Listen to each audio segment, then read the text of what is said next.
بعرف إنك يمكن اليوم تعبان، بس ما في شي واضح تشتكي منه.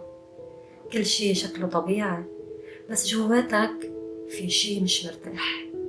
يمكن عم تضحك قدام الناس، عم تمشي يومك عادي، بس أول ما تصير لحالك بتحس بتقل غريب بقلبك.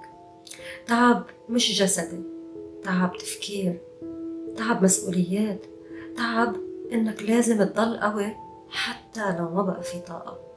أوقات بنسأل حالنا ليش أنا هيك؟ ليش ما عم كون مبسوط مثل غيري؟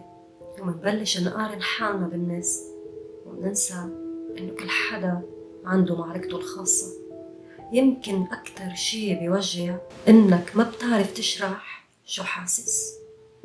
حدا بيقلك ما في شي مستاهل تزعل عليه، بس هو ما بيعرف إنه الموضوع مش حادثة وحدة. الموضوع تراكم سنين، تراكم سكوت، تراكم ضغط، تراكم خوف من إنك تكون عبء على حدا. بس بدي أقول لك شغلة، اليوم مش لازم يكون عندك سبب كبير لتتعب. مش لازم يصير شي ضخم لتقول أنا مش بخير، أنا مش مرتاح. أنت إنسان، قلبك بيتعب، عقلك بيتعب، وحقك ترتاح بدون ما تبرر لحدا. إذا اليوم ما عندك طاقة ما في مشكلة.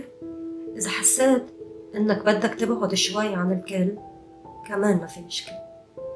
مش دايما لازم تكون الشخص الأول، مش دايما لازم تكون السند. أوقات أنت بتحتاج مين يسندك. وإذا ما في حدا حواليك فاهم عليك، أنا بدي أقلك الشعور اللي عم تمر فيه مفهوم، والتعب اللي جواتك حقيقي، وأنت مش لحالك. خود نفس عميق وحاول تكون أهدى مع حالك. مش كل يوم لازم يكون إنجاز، أوقات بكفي إنك بس تكمل يومك. وإذا حسيت إنه هالكلام بيوصفك وبيشبهك اكتب لي بالتعليقات، خلينا نحس إنه ما حدا بهالدنيا لحاله.